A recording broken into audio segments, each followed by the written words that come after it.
White Belt Survival Guide, Part 3, the final installment of the White Belt series. These girls want more money. More listener questions? Hold me, little lady. I'm scared.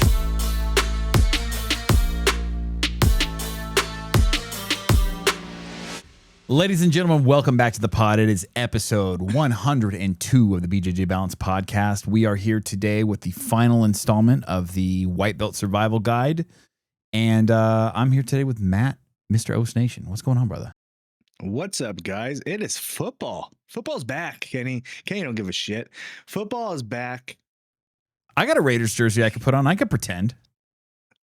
You know, this is like opening Sunday for football for me is a good day because the Raiders are not in last place.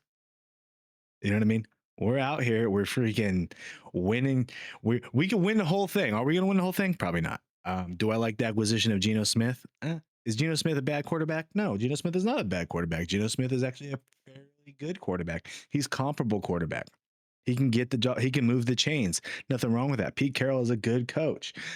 Do I think that it's screwing us in the long run? Yes, I do. Because what's Geno Smith going to bring the Raiders? I'll tell you what, he's going to bring us 7 wins. And what 7 wins going to get the Raiders? It's going to give us the 11th pick. And what do the Raiders need? We need a top 3 pick. You know why? Because there's a good quarterback class coming out of college this year. And I would love to have a Manning. I would love to have Archie Manning in the my man. I'd love to have Archie Manning in the Raider uniform. But it's not going to happen because we signed Geno Smith, because we want to win now. And I like Genty and I like Bowers. But guess what? We're going to win just enough games to be mid-level, and mid-level is going to give us a shit pick in the draft, and then the Raiders are going to Raider again. And this is the story of my life. Last year, we could have had a top 2 pick. We won the last game. Why? I have no idea. Everybody's excited. Yeah, Raider Nation, we ain't going out like that. Hey, we went from the number 2 pick in the draft to the number 11 pick in the draft. That was dumb. We should have lost. The Raiders, Geno Smith, good acquisition, good quarterback. We're going to win more games than we should. We're not a Super Bowl team. I love my Raiders, but if we're ever going to win, we need a franchise quarterback. Where's our Joe Burrow, goddammit? Where's our Josh Allen? It's not Geno Smith. Okay, there you go. I feel like the plague of the Raiders is they always get great players 3 to 5 years past their prime. Yeah. Mm-hmm. Well, because we're willing to pay, and they just go here and take that last payday before they call it. Usually. But yeah, it's what it is, man. I'm excited. I mean, who knows? You never know what could happen. Your team could strike lightning. I don't know. I like some of the pieces we have. So don't get me wrong on that. I really want one of those quarterbacks coming out next year. I think the Raiders are going to be a little too good to get one, but not good enough to do anything. Womp womp. Yeah. But I'm going to be honest with you, brother. That's Bay Area sports teams as a whole. It's like I always pick the wrong one. I chose Raiders over 49ers.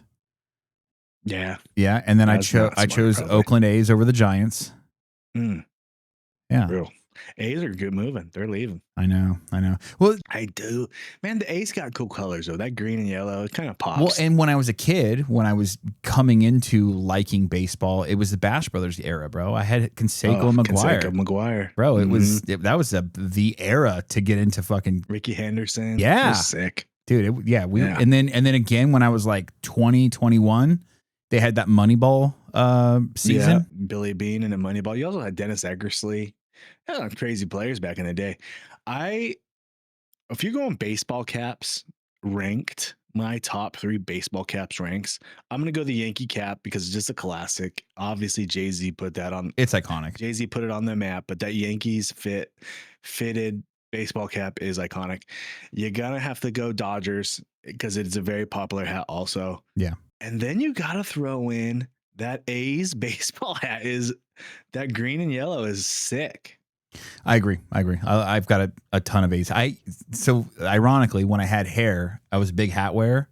I probably have, like, under my bed, I have these bags full of hats. I probably have like 50 hats. Why no hats now, Kenny? Is it because the forehead just pops? Not unfitted. Hats were always a thing because I had hair and I rode a motorcycle, wore a helmet, and if I wear a hat, I don't have to worry about combing my hair all the time. So it was like an easy, like, pull the helmet off, throw a hat on. Because I feel like when I wear a hat and I like have a buzzed head, it looks funny right here. like on the fitteds. If I wear a fitted, it's fine. But if I wear like a snap, it looks funny right here. But if I have hair, it looks better. Yeah. So I was like, I know like there's some guys on the team that they'll wear the hat all day and then they'll get this sunburn, this sick ass. I'm a fitted hat guy, always was. I really was late to the game intentionally on the snapbacks. Just wasn't my thing. I'm like, dude, my whole childhood was like, if you had a fitted hat, that was the hat to get. You know what I mean? If you had a snapback, you were poor. You know, and now it's like, oh, snapbacks are the thing, and I'm like, I'm still wearing a fitted hat. I'm sorry, I don't care. Yeah, yeah. I same thing. I was always fitted hat, snapback hats, Jimmy hats. That was me. Big ass head too. 7 5/8 is my fitted. And you would think your boy's got a big ass head. You're like, man, Matt's got a fucking noggin on him, and maybe I do a long ways, but it's not like as wide as you think. It's kind of narrow. I have a 7 3/8. Really? Yeah, and you would think it'd be bigger, but no. I was late. I think my mom didn't take me out of the crib enough when I was a kid, or out of the car seat. So I have a real flat head in the back. It's like an egg. Oh no shit. I was gonna say something real gross right now. I'm not gonna do that though, because you know what? You know what? Not gonna do it. We got any? My mom's all, I got 25 seconds into episode 100 and I had to turn it off. I was like, Mom, I didn't even put it on. I limited my account. I didn't even promote it on Facebook because of that. She's like, it was so gross. She's like, I was like, Matthew. On which one? The episode 100? Episode 100. Bro, yeah. My parents were watching it and they said they were happy they could watch it because there was less cussing. Maybe from you. Yeah, you were. Fuck. Oh, shit. Oh, well, I'm not even 20. I remember, I'm not even 27 seconds in. I'm not even 27 minutes in. And here you go, honey. That's gross, dude. That was not a good pod, not a good look. That's the one that's gonna haunt me. We got any jujitsu?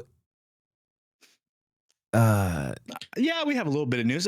Some of the girls are coming out in the jiu-jitsu space and complaining that the pay, as much as they were excited for the $100,000 payout from the CJI, now they're retracting their statement, and some are saying, not all, some are saying that the pay was unjust, and if they could find, because New Wave ended up getting $1 million too because of the controversy. Craig came out and said, "Fuck it, I'm giving New Wave $1 million too."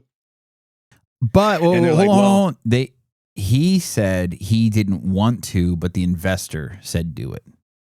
Yeah, Flow Grappling said do it because we need to buy this shit for next year. Probably not wrong there, dude. Probably not wrong there. Probably not wrong there. So, they're complaining like, well, if you could find that extra money for them, why couldn't you have paid the woman more? Why couldn't you have paid them more? And it's not fair that the guys get more. And you're seeing this in every sport right now where the women are demanding more money.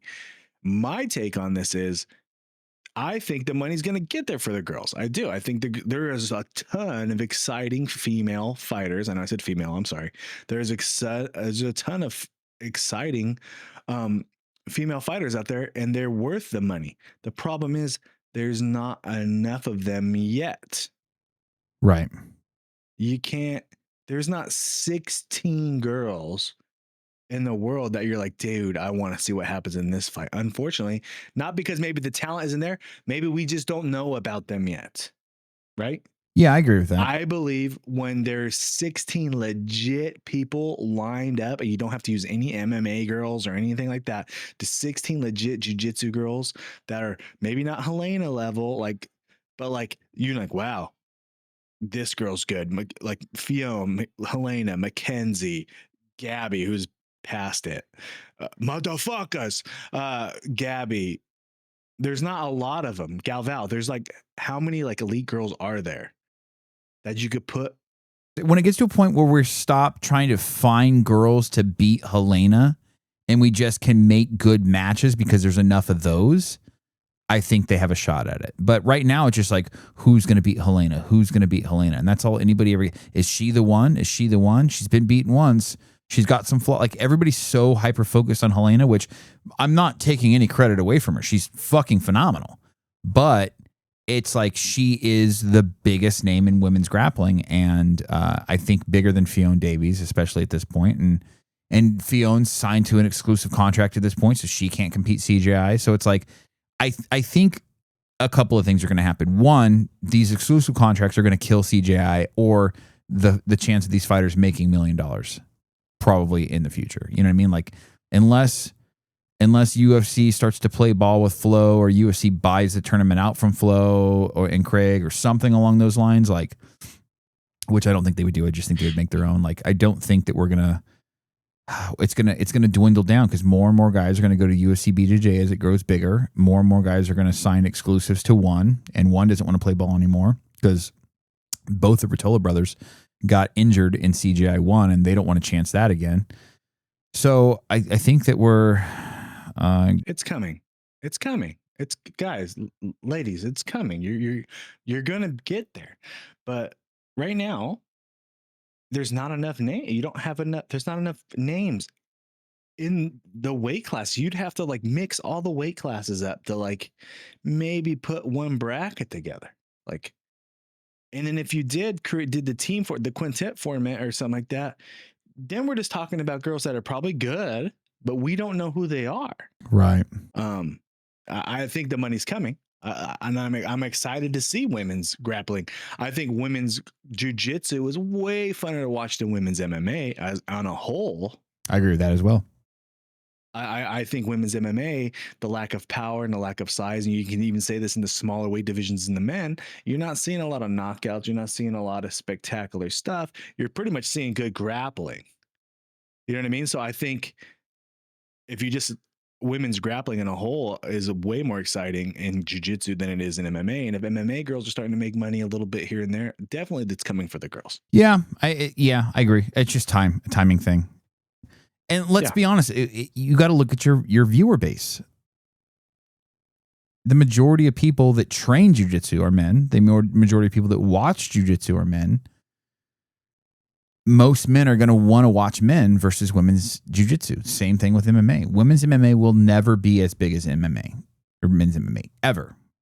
They may have had a star here and there, but they will never. As big as Ronda Rousey is, she was never as big as Conor McGregor. Not even close. And even if she was the main event, even if Ronda or Nunes was the main event on the card, even to this day, anytime there's a main event, and maybe the woman does go last, that co-main event is a fucking banger that men want to see, or it's another title shot for a dude. Right. There's never a solo chick based champion card, and that's for a reason. It's just because they don't sell as good right now.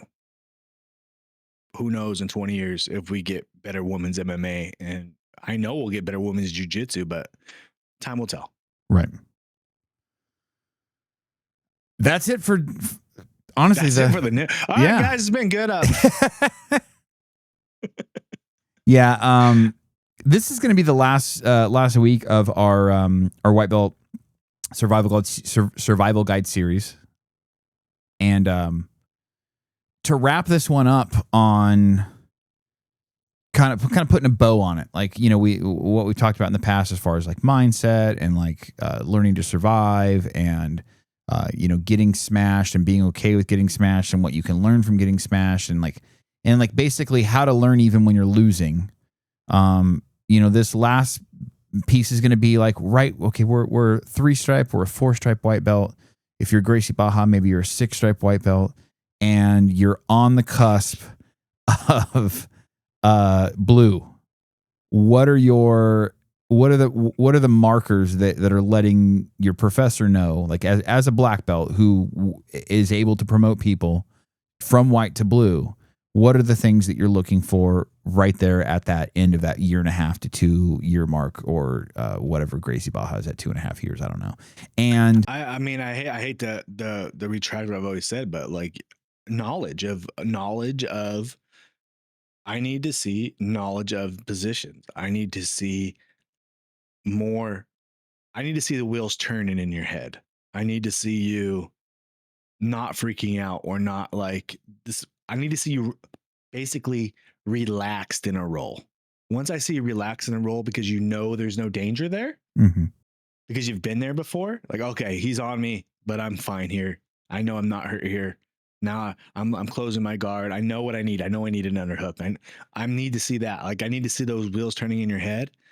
And I'm like, okay, this guy's getting close to like learning how to cook. You know what I mean? Like I don't I sometimes you'll see the spazzy white belt stigma is because white belts who don't have any grappling knowledge at all generally think they're always in danger. So they're holding their breath, they're grunting, they're swinging their arms, they're kicking their feet, they're flipping, you know what I mean? Picking you up like they're all constant panic and they gas quick. Once you realize like, okay, I'm not in danger here. He's got me, but I'm like, he's not threatening a choke. I can breathe and figure out what I need to do. Then I'm like, okay, they're getting close. They're getting close. They know that their arm's not in danger. They know that he's in side control. They know they need to get a half guard. Like once I start knowing they kind of know where they need to be, then I know like they're getting close to blue belt. Right.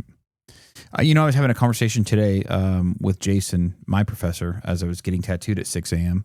because that's a smart move. And we were talking about how just like, as far as jujitsu as a martial art, like as a self-defense martial art and whatnot. And he's just like, you really see it like when a new, like a larger, maybe even athletic individual comes in to try jujitsu and you pair them with like one of your maybe like 2-stripe, 3-stripe blue belts, and you just see your blue belt that might not even be like that imposing of an individual. You know what I mean? Might be a little smaller frame. Maybe they're a little older. Maybe they used to be athletic in the past and they're 42 years old and have 4 stripes and are wearing a Raiders jersey right now.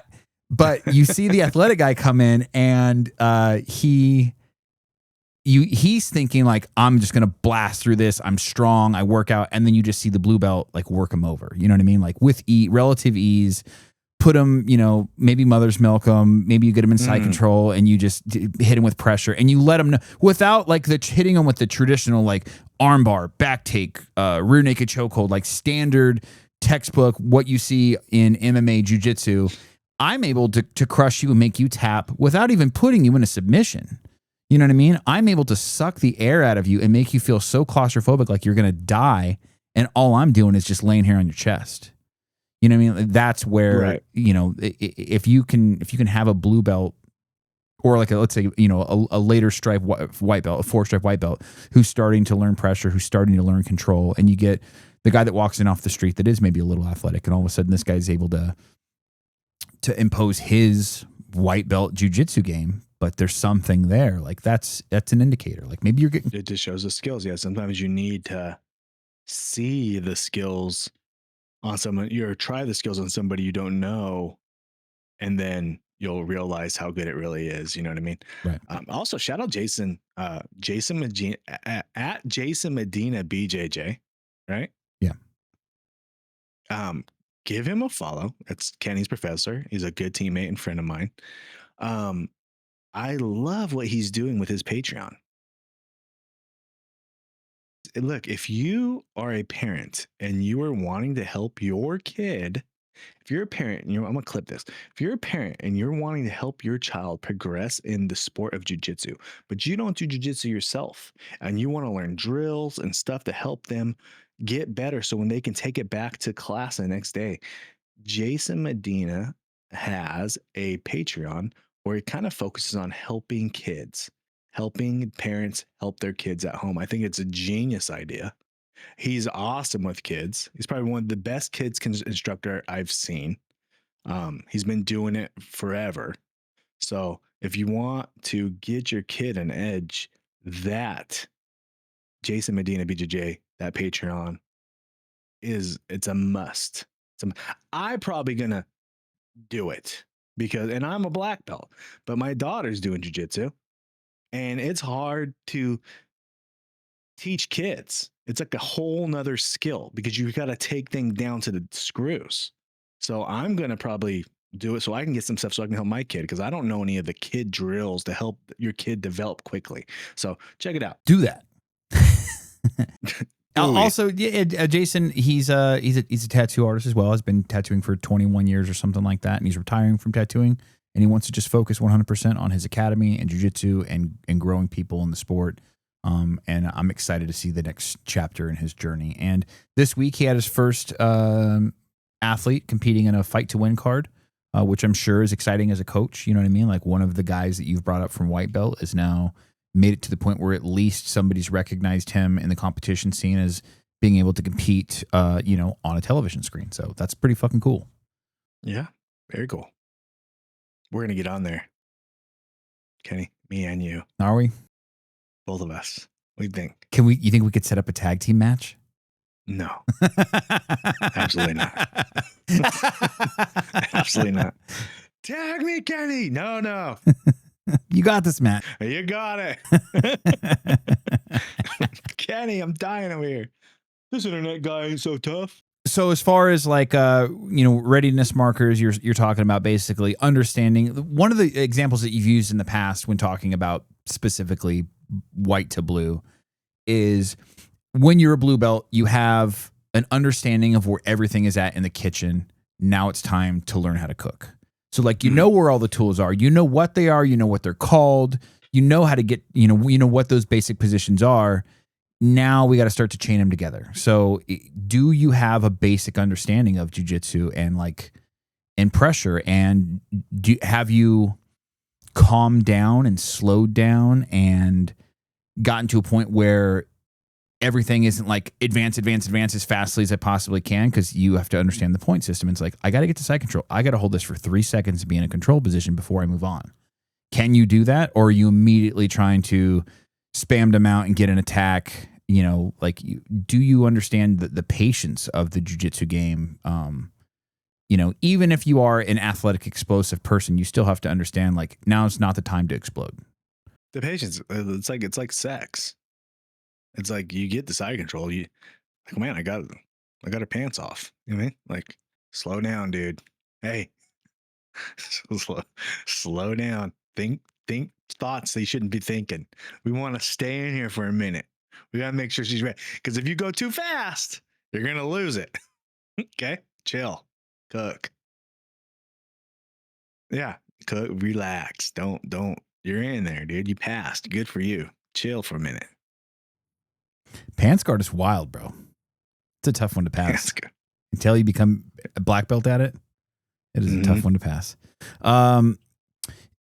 Consistency, as far as like not just getting to positions or falling into them by chance, but like, okay, he's starting to develop a guard and he's got 2 good passes from it, or like a good back take from here.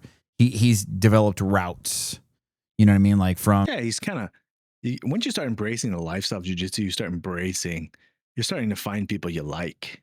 You're starting to find things you like. You may not have a game yet, because I don't think you really find a game till like Dirty Blue. But there's things you like, and there's people you follow. Like, I like Craig Jones, and so I bet you there's so many white belts just trying squid guard and stuff right now. Because Craig Jones is the hotness. You know what I mean? So like you're starting to like fanboy over certain things, and you're like really, really trying it. So it all comes with like drinking the jiu-jitsu Kool-Aid. Once you're obsessed with something, you find your favorite fighters, you find what you like to do, your style, whether it's no-gi, I want to be a 10th planet guy like Kenny, or you freaking, you want to like just be like methodical and very, very good at jiu-jitsu like a gi guy. You just really can find I'm gonna get text from that one later. Catherine's gonna be like, "Oh yeah, I'm one of the most technical guys in the world." I'm like, "Yeah, you're pretty technical, dude. I'll give it to you." But once you want to like, once you find like your routes, because you're gonna be obsessed with jiu-jitsu. Once you get like 3 stripes, you're in, dude. You're in. That's why you see white belts like smashing their ears with mallets and shit. They're like, they want to be there so fast. Right. You ever hit your ear with a mallet, Kenny? Fuck no. I've seen some. These cauliflower videos are insane. Hey, I'm gonna put my ear on a train tracks. Steve-O won a cauliflower ear with John Jones, and they put his ears between 2 like 45 plates, and they had John Jones punch the plate. No, I don't. I absolutely don't. Yeah. I don't. My ears have been getting so sore since I've been doing so much nogi lately. My ears are getting so sore. I'm like, dude, I can't have cauliflower ears at 42. Is it That's the collar like, ties? huh? Is it the collar ties? Yeah, the hype, the clubbing. I, it's like getting like what is something you get late and you're like, I'm too old to be doing this. It's like I wear my hat backwards. Like, am I gonna be able to do this at 53? Probably not. Probably not. Probably not. I probably look pretty weird. You know what I mean? I'm already, I'm already like, don't like my gray hair and my beard. So I'm like, am I gonna be able to like? I can't get cauliflower at 43. What am I doing? It's like something you got to get early. It's like getting tattoos. Yeah, there's a couple guys in can't my get gym that tattoos have late. it that are right around my area, and I'm like, I don't have it, and I just don't. I don't think I'm gonna get it. I might get Portuguese. Yeah, The Portuguese blood, man. yeah. I don't see it coming, bro. It's got to be because I don't really get it either. I have like a little bit up on the tip, but nothing crazy. I think Corinne would be like grossed out, dude. Really? She'd be like, dude, I've fucking helped you fucking get to that bathroom. I've freaking helped you change knee dressings. I've freaking been here through all of it.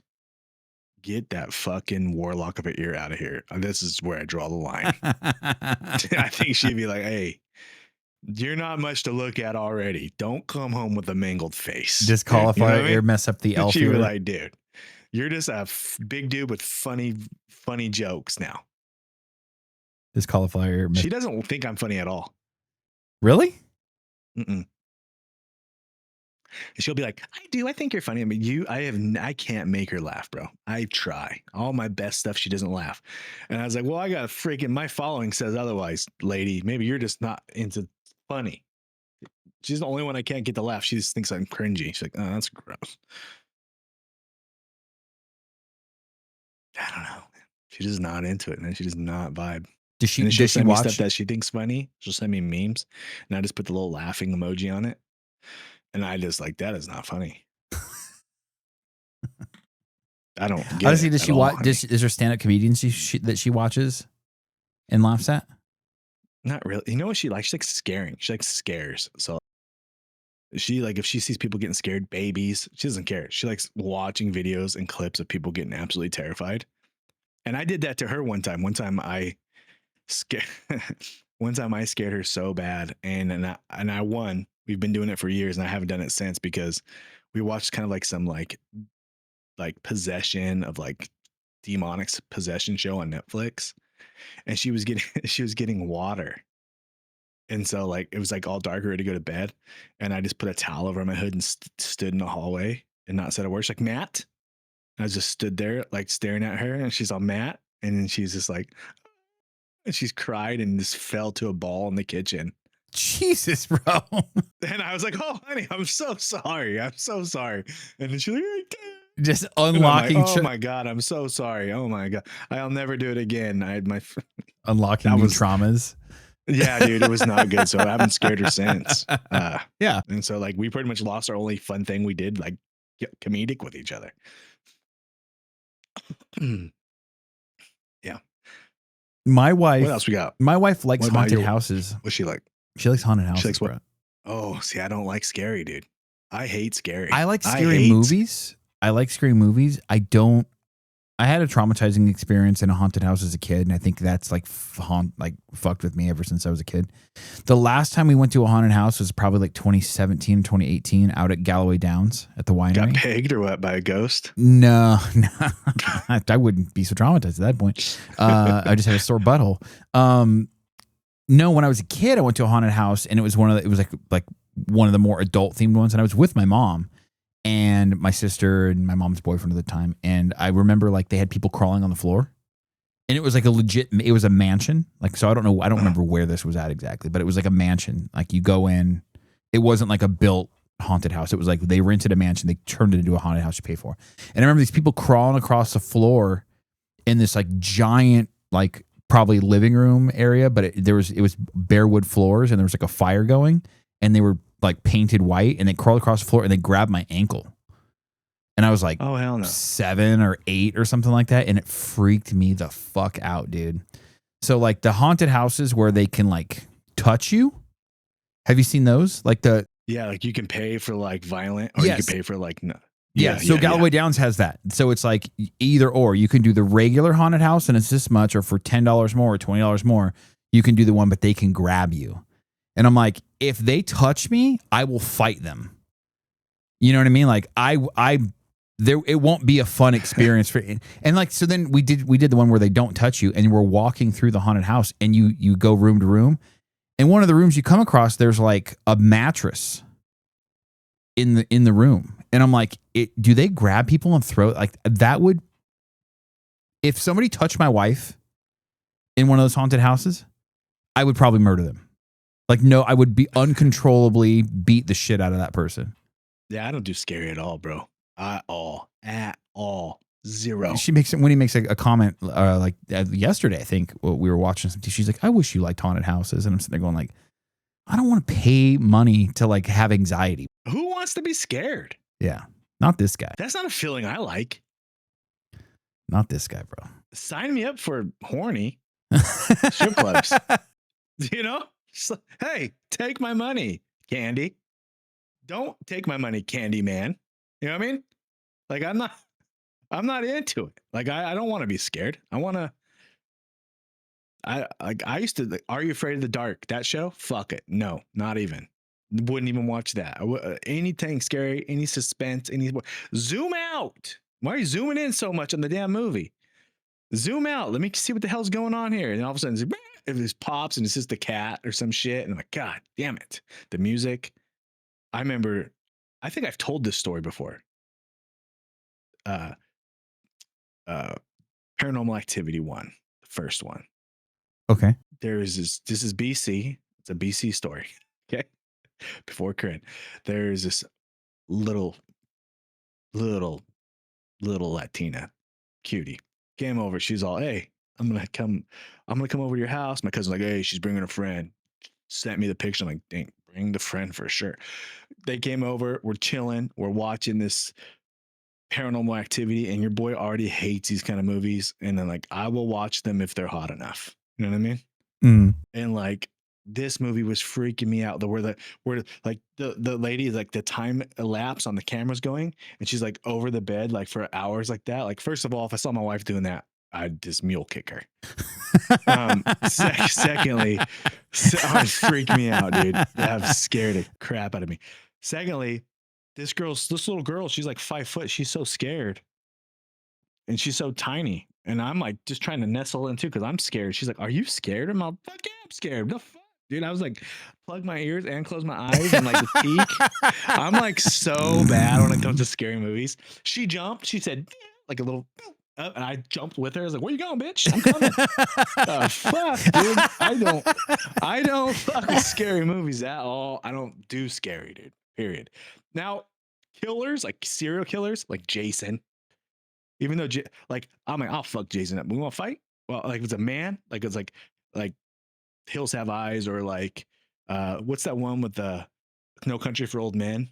You know what I mean? Like that. I ain't worried about that. I ain't worried about, it's the paranormal and the ghosts shit that fucks me up. It's not so much the human being. I'm like, I wish a motherfucker would. Yeah, no, I get it. I get it. The ones that freak me out are the I guess probably the opposite of you. The ones I guess I'm not really, because I don't believe in ghosts or spirits or anything like that. So like that doesn't freak me out. But the killer movies, so not like a realistic serial killer movie, because I understand that those are, but the ones where it's like there's one called The Others, and it has like a man, a woman. I Am Your Daughter. Oh, fuck that movie with Nicole Kidman. No. This is like, it's like a boyfriend and a girlfriend go to like some sort of like a cabin or something like that. But there is like a neighborhood around, like think of it like an Airbnb, right? So they're staying in a home that's not their home. And there is a man, a woman that I assume are like husband and wife or boyfriend, girlfriend. And then there's a child, like a little girl that's probably always a little girl, 7 or 8 years old. And they all are wearing masks over their face. And for the first hour of the movie, nobody dies. It's just the boyfriend and the girlfriend walking through the house, and like you'll see like the little girl behind the curtains, and the woman will walk by, and you'll just see the curtains like slightly move, and you'll see the little girl's face with the mask on, and the curtains move back in front of her face. So they're just like posted up in different areas in the house, like letting these people walk by him, and it just freaks you out because you're like, they're gonna jump out and kill her, and they don't do it for like an hour. So it's like an hour of just your anxiety climbing because nothing happens. There's no release, and then finally, like the last like 30 minutes is when all the death happens. But for like that first hour, it's just pure anxiety, like living on the edge of anxiety. That's the shit that fucks with me. I don't like it. That movie sounds horrible. And I'm not an anxious person. Episode 200, we're live streaming the others and getting Matt's reactions. Yeah. Oh, fuck. So. I'll fucking piss my pants. You guys want to see me legit scared? Be horrible for the pod. Like, oh, fuck. I guess the last part of this this white belt portion is as far as like promotions and comparison, things like that. So like when you're a dirty white and you're on the cusp of a blue, and let's say you're a three stripe white belt. So it's not a given that you're getting the stripe, but there's a good, I mean, you're getting the belt, but there's a good chance you might be the guy that gets promoted at a 3 stripe. You know what I mean? Maybe the professor puts the 4 stripe on you and then calls you up for blue, 10 minutes later or something like that. Like those are great experiences. And maybe that happens to one of your teammates and it doesn't happen to you and you just get the 4th stripe and you don't get the belt.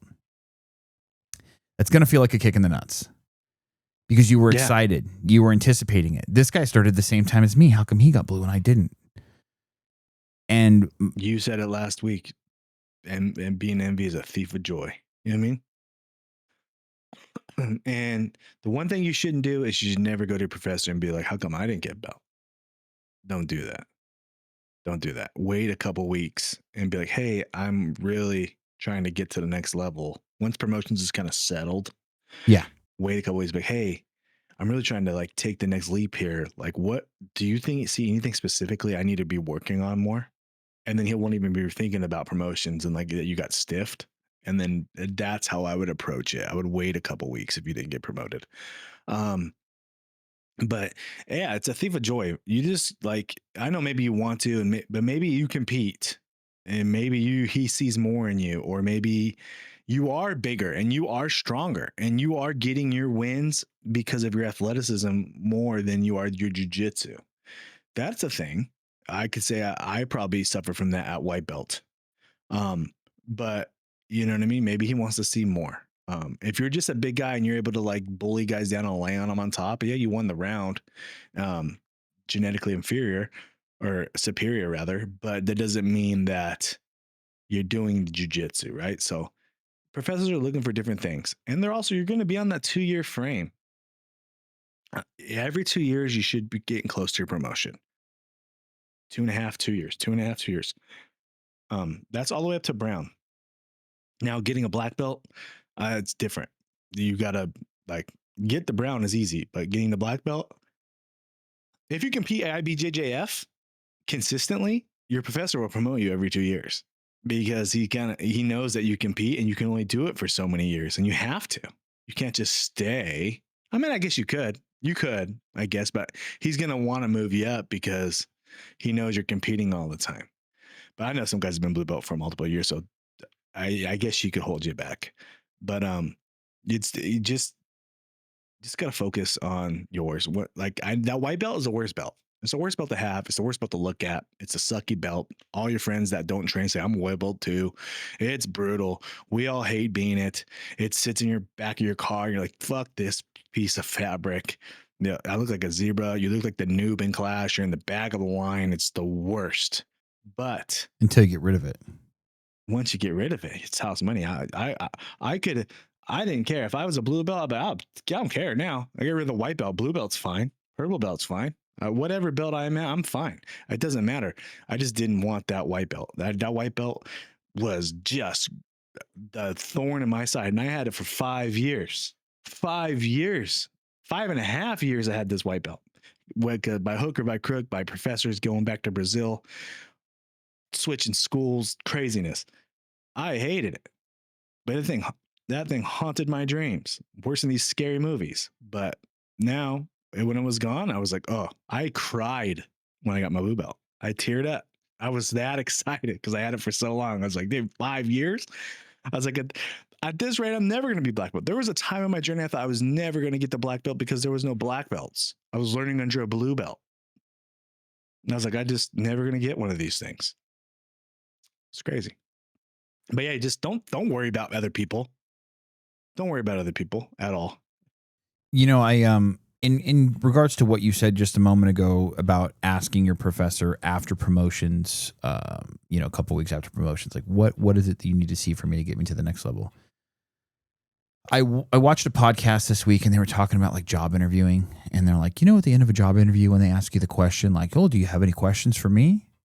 And everybody's answer is always no. And they're like, this is something that you know that was taught to me, and da da da, and it's always worked out well for me. So basically, what they said was, when they ask you that question, and this is it'll tie in just a moment. When the guy interviewing goes, "Is there any questions you have for me?" and the response was,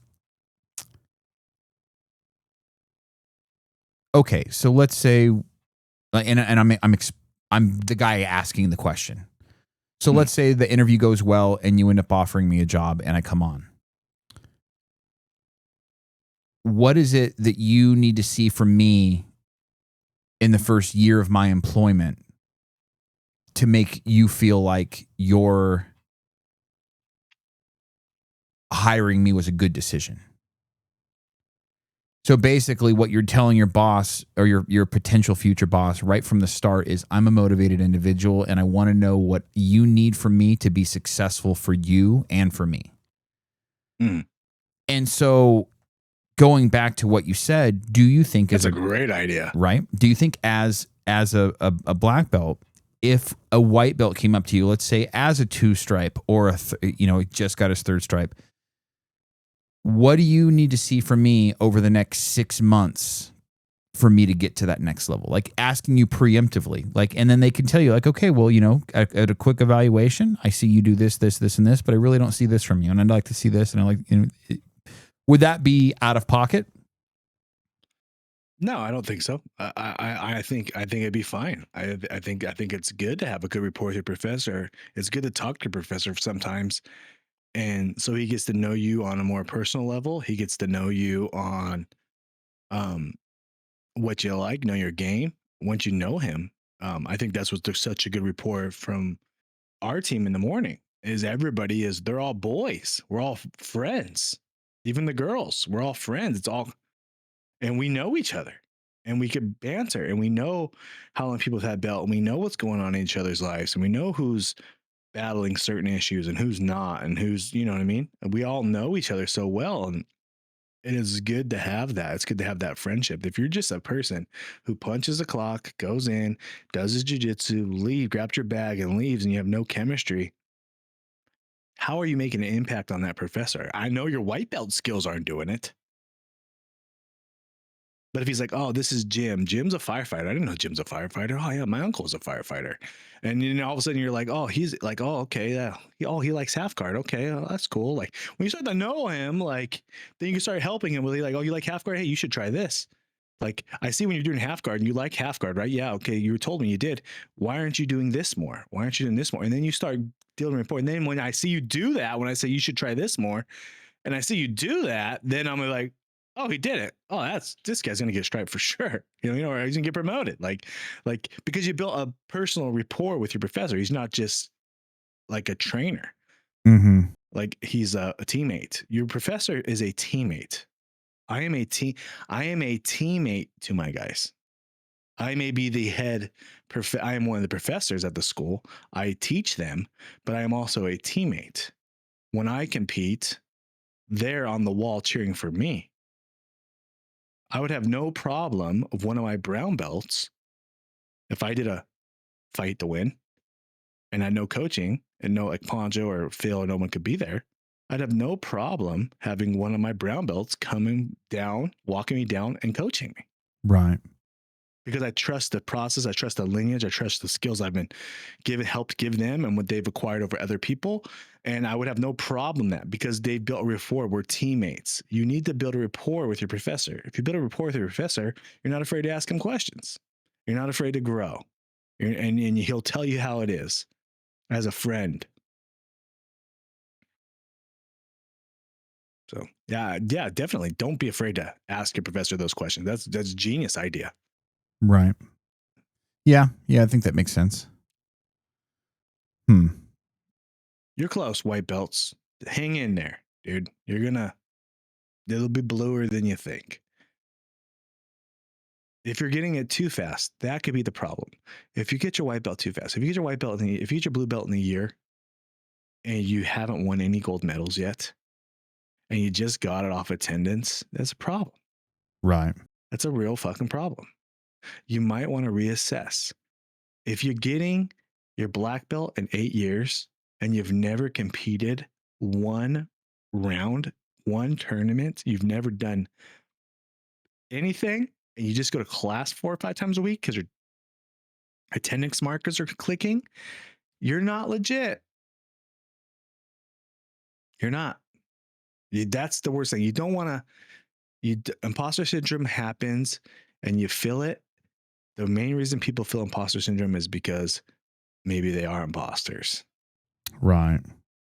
If you're accredited, if your school's legit and your professor's legit, and he gives you a belt, your belt is your belt. If your professor is giving you belts and he's just giving you because you're there, you'll know. You'll know. Look at your people around you. How many champions are in your room? How many people are winning in your room? Or are you all just happy to get your tape and your belts? That's one thing. Andy Varela said this. He's like, I feel so bad for people who are just training jujitsu at shitty academies that are just about money and not about you as the athlete, not about you getting better as a martial artist. Like, there's so many guys out there that are just collecting your money and they don't care. And it's not who I am. Like, I genuinely like helping people. I genuinely want to see my guys get better at jujitsu, and I want to help them the best way I can. And by cheating them, by giving them belts early, by taping, by giving them tape off attendance, all you're doing is you're gassing them. You're gassing the fat chick. That's what you're doing. And she thinks she's hot, and she goes out there and she gets made fun of. Don't gas the fat girl, dude. Don't gas the fat dude. Say, hey, bro, you need to work on this. You're not going to get it. Like, what do you think? You think you're hot shit? You're not. You need to get back to work. That's absolutely not fair. Clipping that. I am not clipping that. That will get me. This fat guy shitting on fat girls. Not clipping that. I probably am. We got listener questions, brother. Questions. This one's from Thick Boy Jiu-Jitsu. Matt, when you get the Corvette, what color and what mods? Your boy likes black. I do like black. I love black. Ideally, I would want a black Corvette. And I would like the Z06 package. And I would like to have like maybe like a gold brake caliper with like black rims, or maybe even like a bronze rim. And then because I like the black license plate with the gold, you know what I mean? I kind of think that would look really cool. I also like green calipers, like old Xbox green calipers on a black vet would look pretty sick. I love black and red. Those are my favorite colors, but I feel like a lot of people's vets are black with red calipers, and I just would want to change that up and be a little different. I like black, but black has a lot of scratches. And I would be that guy like, oh man. And I'd be, fuck. You know what I mean? Because I had a black truck before and it sucked because I was always doing that. So white is cool, not as cool though. So it's definitely I would take a white if everything was cool inside and I had the package I want on the deal. For the deal, I would take the white, but I'm probably going to go either that gunmetal gray or the black. I like those. I like obnoxious colors though too. Like I wouldn't mind that green vet, like the tennis ball green vet. Yeah, you do like crazy. It's an exotic car, so you can be exotic colors, you know. You put that green on like a Civic and you're a douchebag. You put it on a Corvette, nobody's gonna blink. It's a Corvette. Yeah, I saw like Sugar Sean O'Malley's purple or pink Lamborghini is sick. I think Bam Margera was the first one. He had that purple Lambo, remember? Back in the day. And like it was like, oh shit. So yeah, I mean, crazy colors are cool too. I wouldn't be mad at that. Next question, Thick Boy Jiu-Jitsu. Kenny, what's your opinion on the whole P320 situation and the airman being killed? Sig's fault? I don't know how much you all follow guns. The Sig Sauer P320 is a sidearm pistol that was picked up by the United States government as the sidearm for all military services, not including special forces. They get different pistols, but they like it because it's a platform that's modular. You can use full-size frames, mid-size frames, smaller frames. It's ambidextrous. It comes in a multitude of colors, comes optic ready, etc. Right? So they win the contract, and come to find out, over the last couple of years, there's been cases of the pistol going off in holsters. So there's a chamber loaded in the gun. You put the holster in, or the gun in the holster. You're standing there with the gun holstered, and the pistol just goes off on its own.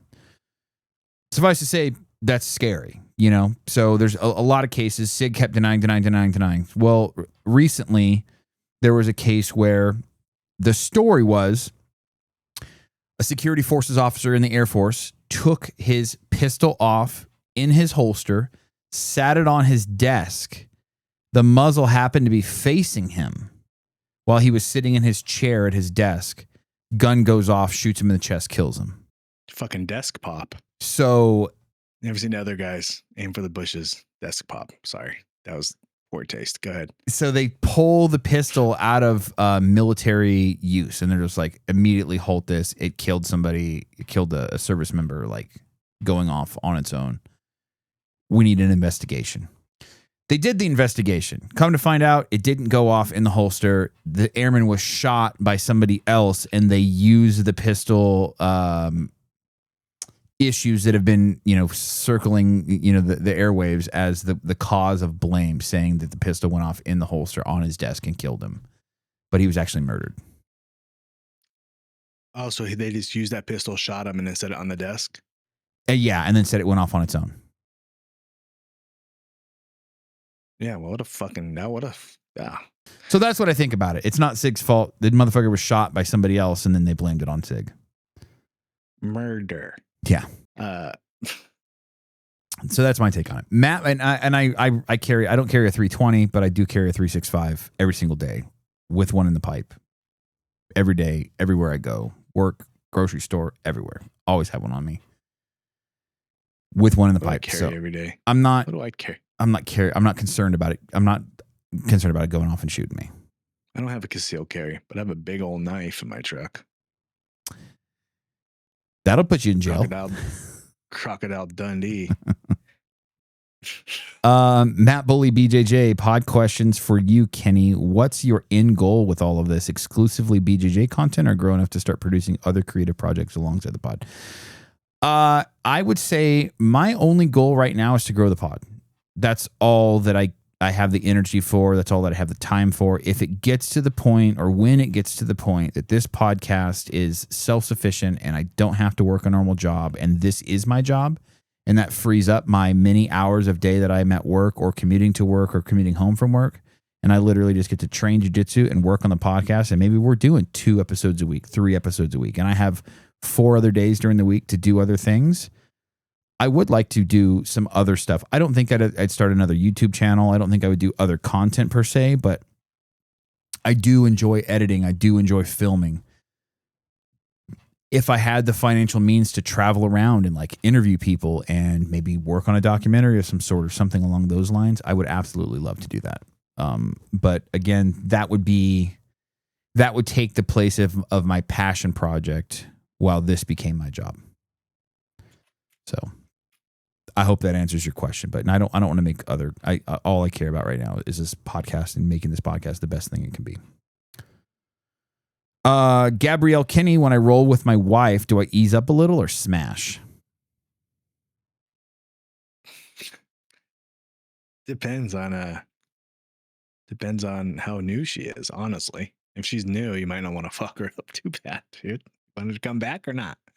Uh, hmm.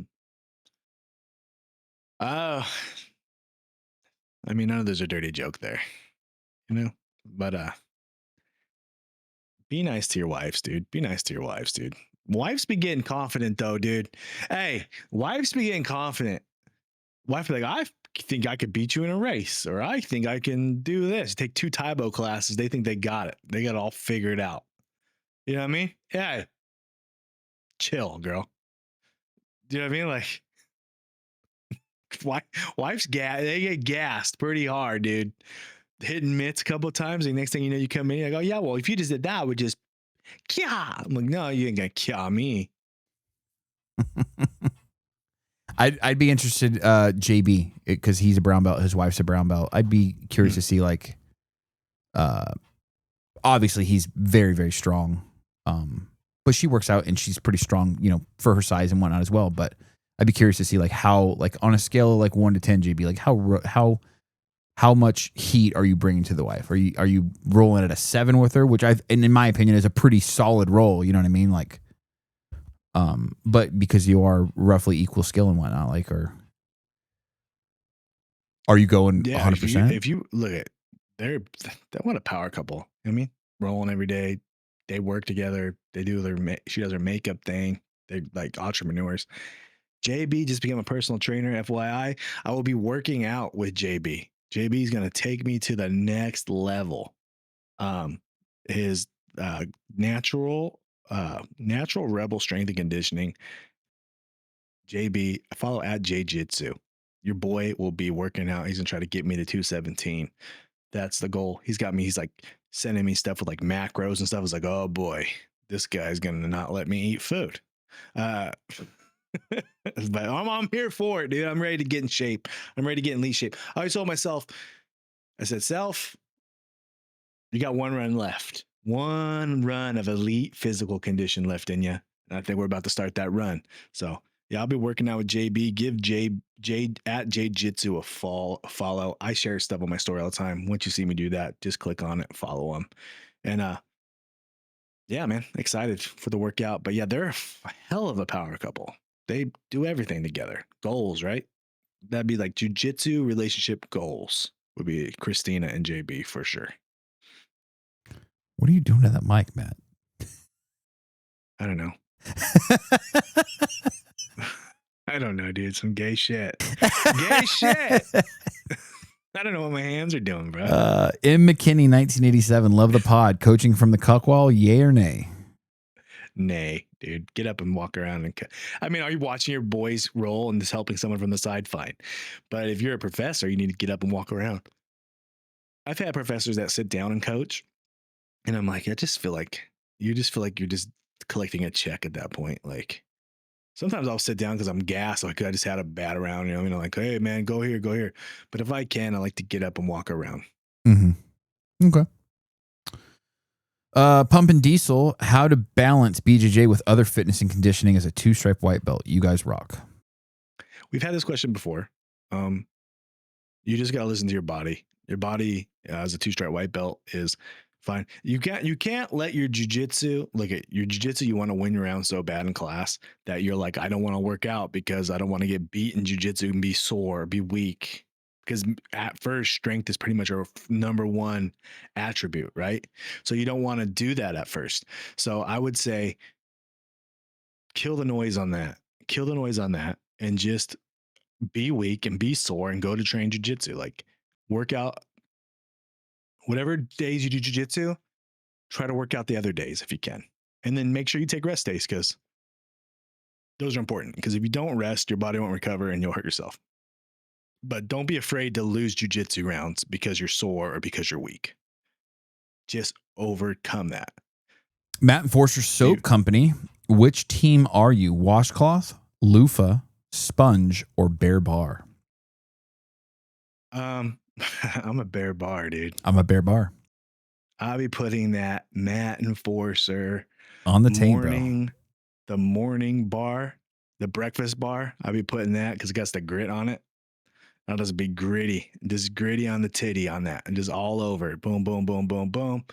And I know you think like a loofah, you get your back better or whatever. Have I used a loofah before? Yes, I have, but I don't like them. I'm lazy in the shower too. I prefer soapy female chest to like help get the back area, but if that's not available, um, that breakfast bar gets me every time. And then I shampoo the hair, Kenny. I'm sorry. I shampoo the hair, and then whatever shampoo falls down the back, that's the back. I have a scrub brush for the back. I don't have a brush. I don't have a brush, dude. And then I wash my legs really good, wash the bag, you know, can still reach back and get the crack. It's all good, baby. We're here. But like the back, the upper middle back, probably the dirtiest part of my body because I can't get it. I can't get there, dude. I don't get there. I don't have a brush. Sorry, dude. This guy's got dirty middle back. Lower back's good. I get the lower back. I can get all that. Just that middle part, Yeah. Thick boy jiu-jitsu. I need a lasso sweep for a standing opponent. Any suggestions? Spider guard. So when your lasso's in, use your other free leg and spider up in his elbow. And then once his arm's up like this, bring that leg to you, make him step towards you. Then you could scoop the foot and then hook the foot and get him to fall back to his ass. And then you're back into his traditional lasso. So you just got to break him down by scooping with the free leg, but use your free spider to bring him over. You could also use your free leg instead of like setting the trap on the lasso where both feet are on both sides. You can butterfly hook his free leg and pull it to you to get him to step to you too. And once you can grab the pants, then he's not going to like that. He's probably going to drop back to his knees, and then you're back in lasso the way you want to be. Last question, Alf Campus. Question for the pod, if I may. My knee is trashed. Pretty sure if I have a torn meniscus, it locks up and whatnot. Pending an MRI. Question, how do you guys train or keep up with BJJ when the injury makes a light flow roll sketchy? I'm getting maybe 1 day a week, and it's fucking with my head. I did that, bro. I did this for the last year before I had my surgery. It's not fun. It sucks. You're fake jujitsu. You don't feel like you're part of the team. You feel like you're doing less. You feel like you're being a bitch. You feel like your teammates are looking at you like, why is he sitting out again? This guy's fucked up. Like, like we're out here dying. We're sweating. He's not running anymore because he says his legs hurt. He's barely rolling. He's only rolling with smaller people. It sucks being hurt. The best thing you can do is get that surgery booked, bro. Get it checked out, get it fixed. If it's not financially suitable for you, then you need to find a job with a part-time job, just enough so you can get the benefits to pay for that surgery. I would not, it sucks. It sucks. That really sucks. This podcast helped me out a lot because I was still be able to feel like I still contributing to jiu-jitsu. Being hurt, not being able to do what you know you can do, losing the people that you know you shouldn't lose to, not being able to do certain movements, it sucks. But everybody in jiu-jitsu goes through this. What I've learned over my 16 years is everybody in jiu-jitsu has a period in their time where their body is not what it used to be and where the injuries are like so hard to overcome that you can't do what you want to do. You just got to do what you can do.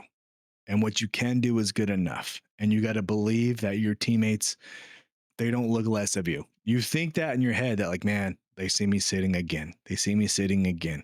But you got to know that they don't. They're just worried about staying alive them damn selves.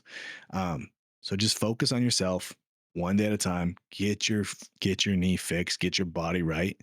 And this happens to everybody in jiu-jitsu. I think, I don't know what belt Alpha Campus is. I'm not sure.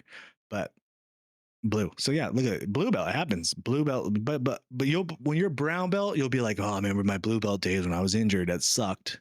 And if someone's going to come through the same problem, and you're going to be able to tell them, look, I've been there. I know what you're going through, and you'll be able to help them. So I'm sure there's somebody in your gym right now who's going through it that can help you. Like, look, dude, you're good. Just do what you can do. You're not letting your professor down. You're not letting anybody down. They don't think you're a bitch. That's what you think. Like they think I'm a bitch. You're not a bitch. You're just injured. Okay. That's you it think for what questions. I'm thinking? Aim for the bushes, brother. Aim for the bushes, no desk pops. Keep your guns in your cabinets. My name is Matt at Nation BJJ. This is Kenny at Freak Party BJJ. Follow us on all our social medias. Episode 102 in the books. The Discord is on fire. YouTube, Facebook, Instagram's over 6K. Let's get it to 7. TikTok, I'd be posting there. Kenny won't. Appreciate you guys. Thanks for the support. We're on our way to 200. And we couldn't have asked for a better group of people listening to us. Appreciate you all. Love you all. Have a good weekend and stay safe out there. Os.